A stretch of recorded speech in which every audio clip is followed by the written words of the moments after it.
বিসমিল্লাহির রহমানির রহিম। প্রিয় শিক্ষার্থীবৃন্দ, আমি মোহাম্মদ শফিকুল ইসলাম। আজ আমি তোমাদের ইসলাম ও অষ্টম শ্রেণীর ইসলাম ও নৈতিক শিক্ষা বিষয়ের চতুর্থ অধ্যায়ের আখলাক থেকে তোমাদের যে পঞ্চম অ্যাসাইনমেন্ট আছে তার প্রশ্ন থেকে আমি আলোকপাত করব। তোমাদের প্রথমে ধন্যবাদ জানাচ্ছি আল্লাহ তাআলার কাছে তোমাদের জন্য যে আল্লাহ তাআলা আমাদের সকলকে এই কোভিড-19 ভিতরে আল্লাহ তাআলা আমাদের সুস্থ রেখেছেন। এই জন্য সবাই বলি আলহামদুলিল্লাহ। আমরা পঞ্চম অ্যাসাইনমেন্ট হিসেবে এই ইসলাম ও নৈতিক শিক্ষা বিষয়ে আমরা একটা উদ্দীপক পেয়েছি। উদ্দীপকটা হলো জনাব নকিব স্বীয় উদ্যোগে যোগাযোগ ব্যবস্থার উন্নয়নের জন্য এলাকার কতিপয় বন্ধুদের নিয়ে প্রতি শুক্রবার রাস্তাঘাট মেরামত ও সংস্কার করেন। অন্যদিকে তার এক বন্ধু নাবিল তার এ কাজগুলোতে অংশ না নিয়ে বরং বলেন, নকিব সাহেব তো নেতা হওয়ার জন্য এসব করছেন। আমাদের একটা স্বভাব আছে আমাদের মানুষের, সেটা হলো কেউ কোনো ভালো কাজ করতে গেলে আমরা ফুরন কাটি।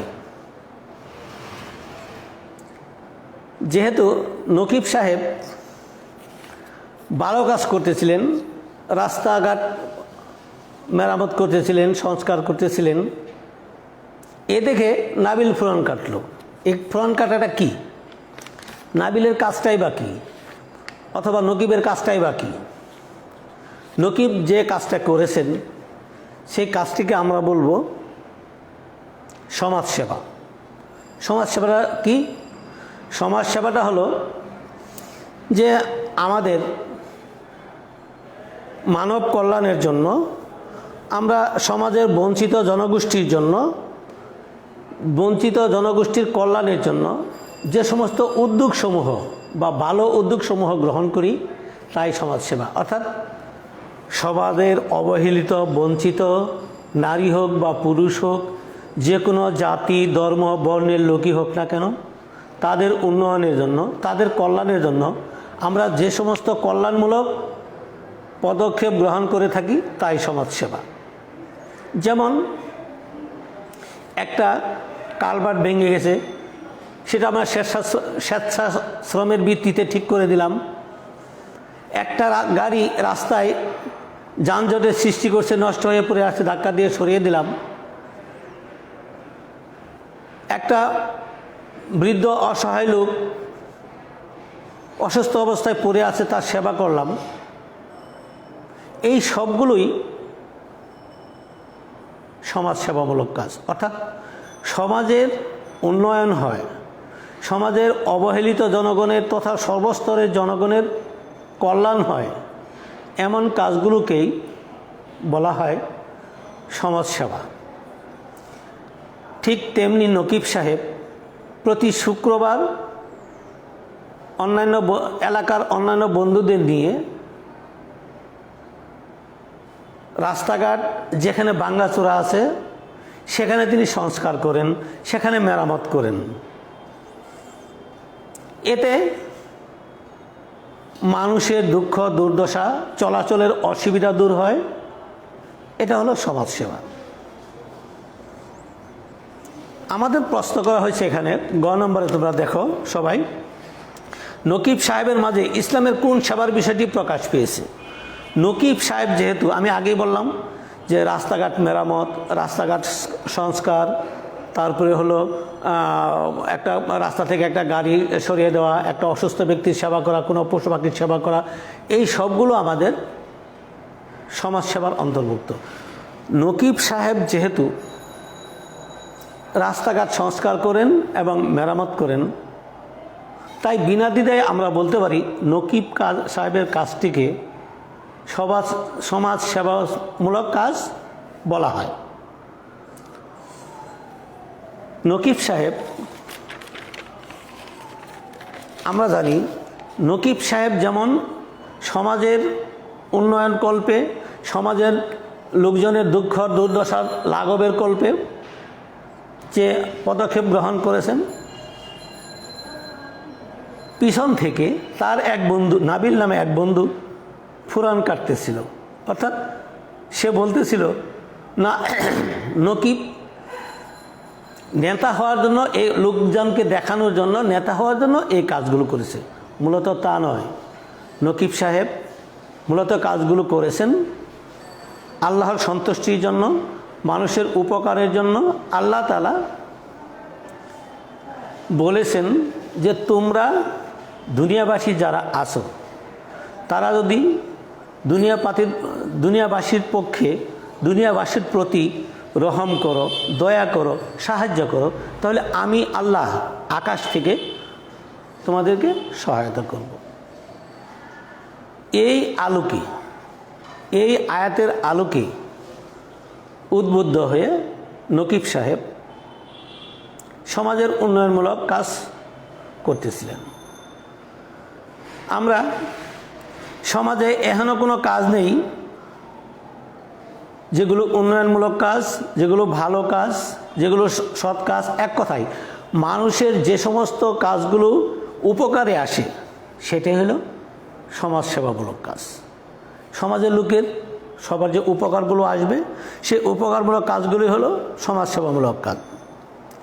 মানুষের রাস্তাঘাটে চলাচলের অসুবিধা, খাওয়া দাওয়ার অসুবিধা, ঘুমানোর অসুবিধা, শোয়ার অসুবিধা, অর্থাৎ এক কথায় মানুষের যাবতীয় কল্যাণকর কাজগুলোই যদি আমরা সুষ্ঠুভাবে সমাধান করে দিতে পারি, এটাই হলো আমাদের সমাজসেবা। তো আমাদের প্রশ্নটা হলো, নকিব সাহেবের মাঝে ইসলামের কোন সেবার বিষয় প্রকাশ পেয়েছে ব্যাখ্যা করো। আমি আবার বলছি, যেহেতু নকিব সাহেব মানুষের চলাচলের জন্য রাস্তাঘাট মেরামত করে দিচ্ছেন, তাই নিঃসন্দেহে এটি সমাজসেবামূলক কাজ। এটা তোমরা সপ্তম শ্রেণীতে পড়ে এসেছ, মানব সেবা। এই মানব সেবাও সমাজসেবার অন্তর্ভুক্ত। কিছুক্ষণ আগে আমাদের আনিসুর রহমান স্যার ক্লাস নিয়ে গেলেন, তিনি মানব সেবা সম্পর্কে পড়ালেন। এই মানব সেবাটাও এক কথায় সমাজসেবা। মানব সেবা হোক, যে কোনো পশু পাখি, যে কোনো প্রাণী, যে কারো সেবা করা, এটা হলো সমাজসেবা। আমরা এই পৃথিবীর বুকে বা দুনিয়াতে যারা বসবাস করি, তারা নানাবিধ সময় নানাবিধ বিড়ম্বনার শিকার হই, বিভিন্ন ধরনের সমস্যায় ভুগি, বিভিন্ন ধরনের সমস্যায় পড়ি। অনেক সময় একজনের চাল আছে চোলা নাই, চোলা আছে চাল নাই। এই যে সমস্যাগুলো, বিত্তবানরা তাদের প্রতি এগিয়ে আসবে, এটাও সমাজসেবা। এই জন্য আল্লাহ তাআলা ধনীদের সম্পদের ভিতরে আল্লাহ তাআলা গরিবদের হক করে দিয়েছেন, যাকে আমরা জাকাত বলে থাকি। কেন? এটা কিন্তু গরিবদের অনুগ্রহ, গরিবদের প্রতি ধনীদের অনুগ্রহ নয়, এটা হলো ধনীদের প্রতি গরিবদের অনুগ্রহ। কারণ হলো, সে যদি, ধনীরা যদি জাকাত না দিতে পারে, তার সম্পদ নষ্ট হয়ে যাবে।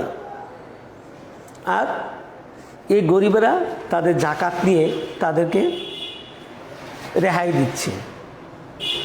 পক্ষান্তরে এই ধনী লোকগুলো সমাজসেবা করতেছেন, আবার এরাও এই গরিব লোকগুলো উপকৃত হচ্ছেন। এ প্রসঙ্গে আল্লাহ তাআলা পবিত্র কোরআনে বলেছেন, ওয়াফি আমওয়ালিহি হাক্কা লিসাইলি ওয়াল মাহরুম, যে ধনীদের সম্পদে গরিব ও অসহায়দের একটি অংশ রহিয়াছে। এতে বোঝা যায় যে গরিবরা যে ধনীদের কাছ থেকে জাকাত নেয়, এটা তাদের প্রতি অনুগ্রহ না, এটা ধনীরা সমাজের সেবা করে থাকেন এবং গরিবেরা তাদের কাছ থেকে সেই জাকাতগুলো গ্রহণ করে তাদেরকে উদ্ধার করে থাকেন। এটাও সমাজসেবা। যেমন সেদিন দেখলাম, গত কালকের পেপারে ফরিদপুরের এক শাহিদা নামে এক মহিলা কিছু অসহায় নারীদের তিনি কাজ করান সারা বছর, কিন্তু দূর দূরান্ত থেকে আসে তারা কাজে, করোনার জন্য আসতে পারেনি। পাশেই ছিল একটা তুলা ফ্যাক্টরি, সেই তুলা ফ্যাক্টরি 60 জন কর্মহীন মহিলা বেকার জীবনযাপন করতেছিল। পক্ষান্তরে শাহিদাও তার কাজের জন্য লোক পাচ্ছিল না, তার নির্ধারিত শ্রমিকগুলো আসতে পারতেছিল না। পরিশেষে একদিন সেই তুলা কারখানায় শাহিদা বেড়াইতে গেলেন এবং তাদের দুর্গ দুর্দশা কথা শুনে এই শাহিদা বললেন, ঠিক আছে তোমরা সকলেই চলো আমার কারখানায় কাজ করবে, আপাতত যতদিন তোমরা অন্য কোনো ব্যবস্থা না করতে পারো তোমরা আমার কারখানায় কাজ করবে। অর্থাৎ সে শাহিদার কারখানাটা হলো পেঁয়াজের বীজের কারখানা, সে পেঁয়াজের বীজ উৎপন্ন করে। এই যে শাহিদা যে কাজটা করলেন, এই কাজটা হলো সমাজ সেবামূলক কাজ। যেমন আমার ছোটোকালের এক ঘটনা, আমি দেখেছিলাম আমাদের গ্রামে একটা গরিব লোক, সে না খেয়ে এরকমভাবে মারা যাচ্ছিল। তারপর গ্রামের সকলেই মিলে, আমরা তখন ছোটো, সবাই মিলে 2, 4, 5 পয়সা যা পাই তারপর দিয়ে তার খাবার ব্যবস্থা করেছিলাম। এই যে আমরা কাজটা করেছিলাম, এটা হলো সমাজসেবামূলক কাজ। পৃথিবীতে সবার সম্পদ সমান নয়, কেউ ধনী কেউ গরিব। ধনীদের অনেকে আছে যাদের সম্পদের সীমা নেই, আবার গরিবেরা এত নিঃস্ব যে তারা একবেলা খেলে আরেকবেলা খেতে পারে না। এদের যদি আমরা খাবারের ব্যবস্থা করে থাকি, আমার আশেপাশে 40 বাড়ি পর্যন্ত আমার প্রতিবেশী, এরা আমার সমাজেরই লোক, এদের খোঁজখবর নেওয়া, এদের দেখাশোনা করা আমার নৈতিক দায়িত্ব এবং মানবিক দায়িত্ব। আমি যদি সমাজসেবামূলক কাজ করে এই গরিবদের জন্য সামান্যতম উপকারও করতে পারি, তাহলে হাসরের দিন আল্লাহ তাআলার দরবারে আমাকে আর কৈফিয়ত দিতে হবে না। তাই সমাজসেবামূলক কাজটি অত্যন্ত গুরুত্বপূর্ণ, যে কাজটি নকিব সাহেব করেছেন। শুধু রাস্তা মেরামত নয়, আমি একটু আগেও বললাম, শুধু রাস্তা মেরামত নয়, রাস্তায় যদি কোনো একটা যানবাহন নষ্ট হয়ে গেল অথবা একজন লোক চলাচল করতে পারতেছে না, সে ভয় পাচ্ছে, তাকে রাস্তা পার করে দিলাম, অথবা তাকে এমন অসুস্থ ব্যক্তি সে হাঁটতে পারতেছে না, তাকে ধরে নিয়ে তার বাড়িতে পৌঁছে দিলাম, এটাও কিন্তু সমাজসেবামূলক কাজ। সুতরাং আমাদের গ নম্বর প্রশ্নে নকিব সাহেবের মাঝে ইসলামের যে সেবার বিষয়টি ফুটে উঠেছে, এর থেকে আমরা ধারণা করতে নিলাম যে কোন কোন কাজগুলো সমাজসেবামূলক কাজ। নকিব সাহেব যে রাস্তাঘাট সংস্কার করেছেন সেটাও সেবামূলক কাজ। তিনি মেরামত করেছেন, সংস্কার করেছেন, গরিবদেরকে যদি আমরা সাহায্য করি সেটাও, এবং আমার আশেপাশে আমার সমাজে যারা অবহেলিত আছে, লাঞ্ছিত আছে, বঞ্চিত আছে, তাদেরকে যদি আমরা সেবা করি সেটাও সমাজসেবামূলক কাজ।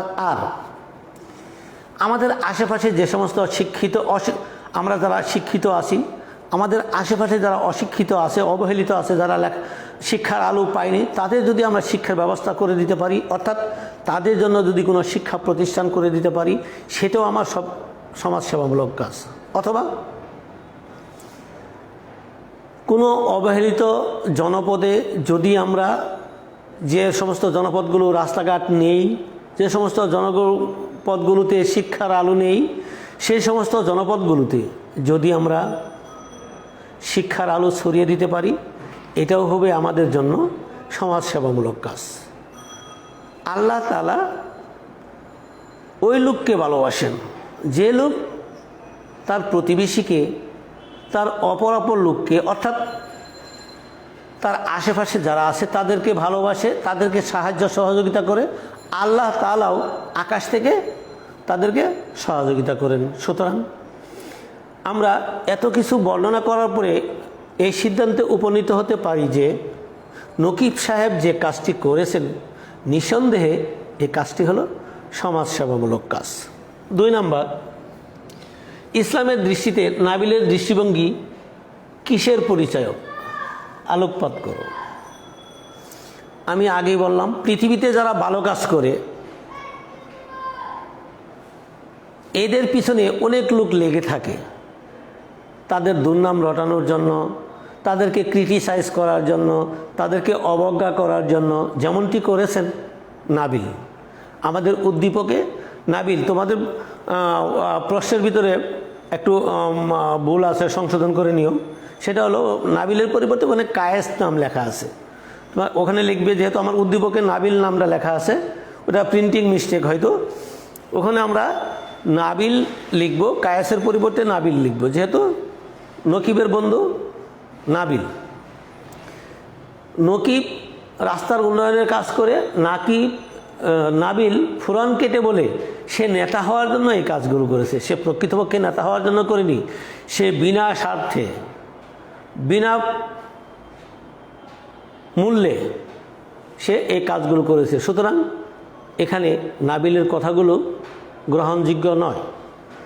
এখন আমরা যে সৎ কাজগুলো করি, এই সৎ কাজগুলো হলো আখলাকে হামিদার অন্তর্গত। অর্থাৎ এই নকিব সাহেব যে কাজটি করেছেন সেই কাজটি হলো আখলাকে হামিদার সমাজসেবামূলক কাজ। আখলাকে হামিদার, আমি আবার বলছি, নকিব সাহেব যে কাজটি করেছেন সেই কাজটি হলো আখলাকে হামিদার সমাজসেবামূলক কাজ। আর আমাদের নাবিল যে কাজটি করেছেন, আমরা জানি পৃথিবীতে যা কল্যাণকর মানুষের জন্য, আমি যা নিজের জন্য ভালোবাসবো অন্যের জন্য ঠিক তাই ভালোবাসবো। আমার জন্য যা উত্তম অপরের জন্য আমি তাই উত্তম মনে করব। এর ব্যতিক্রম হলেই সেটা আখলাকে জামিমা, অর্থাৎ মন্দ বা নিন্দনীয় আচরণ। আখলাকে হামিদা উত্তম আচরণ, আর আখলাকে জামিমা নিন্দনীয় আচরণ। উদ্দীপকে নাবিল সাহেব যে আচরণটি করেছেন নকিবের সাথে, নিঃসন্দেহে এই নাবিলের কাজটি, নাকিবের সাথে নাবিলের আচরণটি, এটি একটি পরশ্রী কাতরতা। পরশ্রী কাতরতা কি? হিংসা করা, একের উন্নতিতে, একের ভালো কাজে ফুরন কাটা,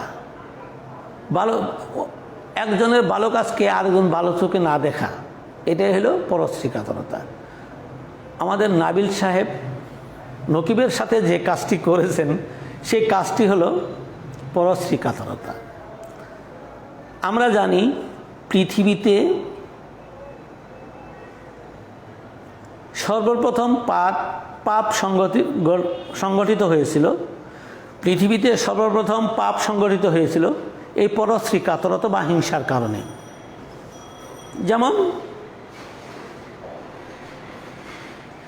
ইবলিস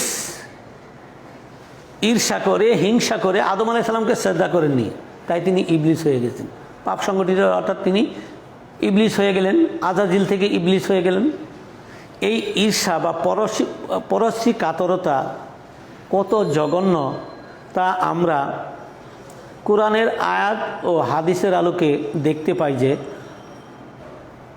হযরত মুহাম্মদ সাল্লাল্লাহু আলাইহি ওয়াসাল্লাম বলেছেন, আগুন যেমন কাঠকে পুড়িয়ে ছাই করে দেয়, ঠিক তেমনি পরশ্রী কাতরতা পুণ্যকে নিঃশেষ করে দেয়। অর্থাৎ আগুন শুকনা কাঠের ভিতরে লাগলে সে আগুনের অবশিষ্ট অংশ থাকে ছাই, ঠিক তেমনি আমি যতই মুমিন হই না কেন, আমি যতই ইবাদত বন্দিগি করি না কেন, আমার ভিতরে যদি পরশ্রী কাতরতা বা হিংসা থাকে তাহলে আমার সমস্ত নেক আমলগুলো বরবাদ হয়ে যাবে। ওই যে আগেই বললাম হযরত মুহাম্মদ সাল্লাল্লাহু আলাইহি ওয়াসাল্লাম বলেছেন আগুন যেমন শুকনো কাঠকে পুড়িয়ে ছাই করে দেয়, ঠিক তেমনি পাপকে এই পরশ্রী কাতরতা বা হিংসা জ্বালিয়ে পুড়িয়ে শেষ করে দেয়। অর্থাৎ আমরা তখন নিঃস্ব হয়ে যাব যদি আমরা পরশ্রী কাতরতা করি, অর্থাৎ হিংসা করি একে অপরের প্রতি, যে কাজটি নাবিল সাহেব করেছেন। নকিব সাহেব নিঃস্বার্থভাবে বিনামূল্যে মানুষের উপকার করেছেন, অথচ নাবিল নকিবের কাজকে ছোটো করে দেখছে, খাটো করে দেখছে। সে ভাবতেছে সে নেতা হওয়ার জন্য, মানুষের কাছে পরিচিতি লাভ করার জন্য নকিব এই কাজগুলো করেছেন। প্রকৃতপক্ষে তা নয়। প্রকৃতপক্ষে এই নাবিল সে পরশ্রী কাতরতার পরিচয় দিয়েছে। অর্থাৎ নাবিল ভালো কাজ করতেছে, তার এটা সহ্য হচ্ছে না। তাই আমরা পরশ্রী কাতরতা পরিত্যাগ করব। আল্লাহ তাআলা বলেছেন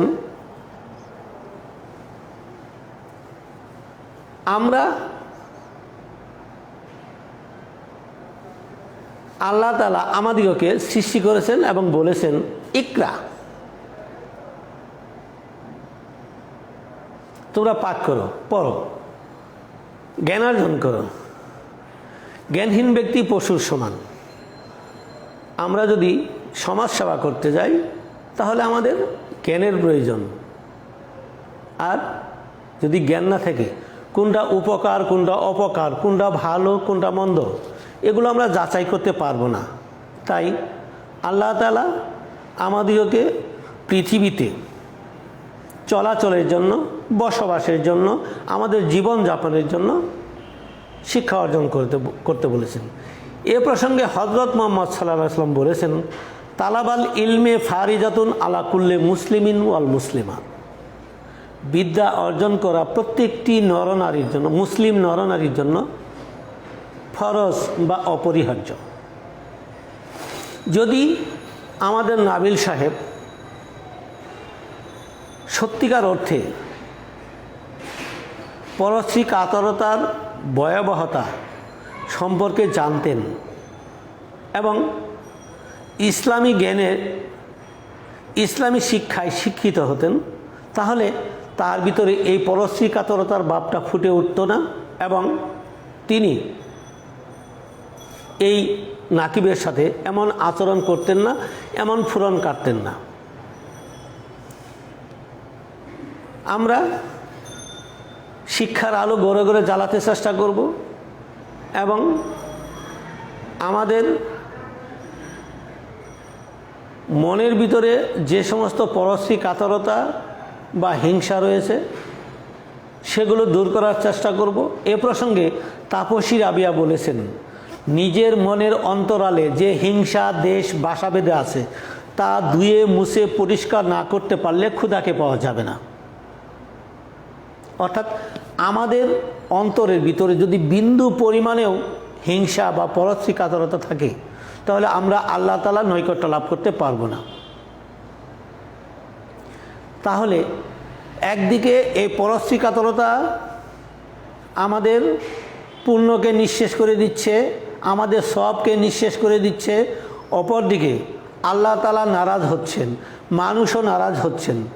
অর্থাৎ পরশ্রী কাতরতাকে আল্লাহ তাআলা ঘৃণা করেন, হযরত মুহাম্মদ সাল্লাল্লাহু আলাইহি ওয়াসাল্লামও ঘৃণা করেন। অর্থাৎ এটা কুরআন ও হাদিস দ্বারা প্রমাণিত।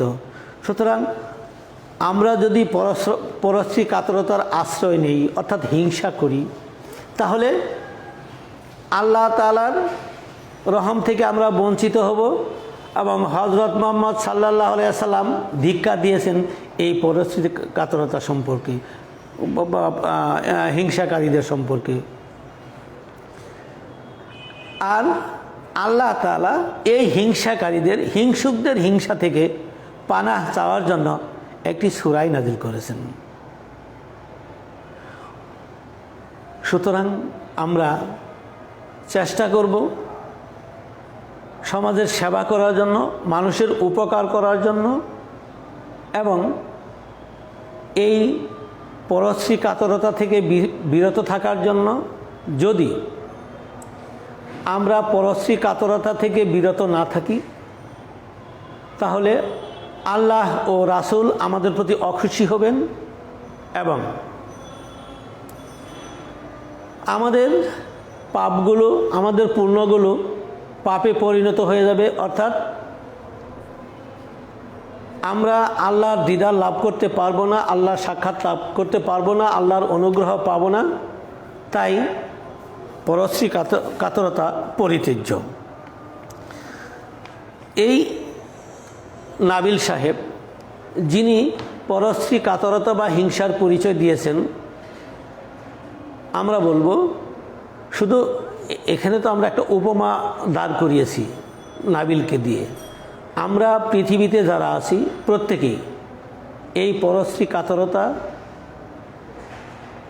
অর্থাৎ হিংসা থেকে নিজেকে মুক্ত রাখবো, তাহলে আল্লাহ তাআলার সান্নিধ্য ও রাসূলের ভালোবাসা পাব এবং সমাজের প্রত্যেকটি মানুষের, প্রত্যেকটি প্রাণীর, প্রত্যেকটি জীবের অর্থাৎ এক কথায় সকলের, তার সাথে আমাদের যারা অসহায় মানুষ আছে, যারা বঞ্চিত মানুষ আছে, যারা উপার্জনক্ষম অক্ষম, তাদেরকে আমরা যতটুকু পারি প্রত্যেকেই সেবা দিয়ে যাব। অর্থাৎ এক কথায় আমরা সমাজের সর্বস্তরের, হোক সে মুসলমান, হোক সে হিন্দু, হোক সে বৌদ্ধ, হোক সে খ্রিস্টান, সে তো মানুষ, সমাজের সর্বস্তরের মানুষের আমরা সেবা করে যাব এবং পাপকে ঘৃণা করব, হিংসাকে ঘৃণা করব এবং এগুলো থেকে আমরা বেঁচে থাকতে সচেষ্ট হব। আল্লাহ তাআলা